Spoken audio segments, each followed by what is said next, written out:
Sedekah teu ditembokkeun katilu nu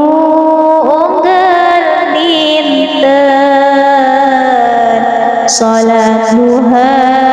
didawamkeun kaopat tukang berjamaah sanajan loba kariweuh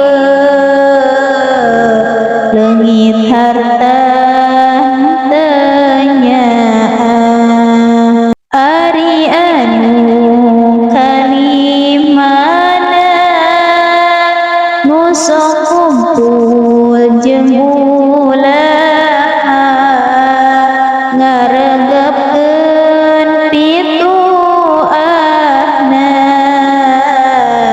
hoyong bagja akhiratna ari anu kagenepna tobat ngucurkeun cisoca banget nisin ku pangeran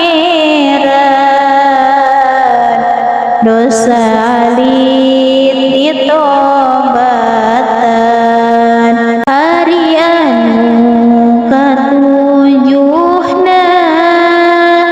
jalmi anu tarajina sanajan nu geulis nganggoda sieun siksa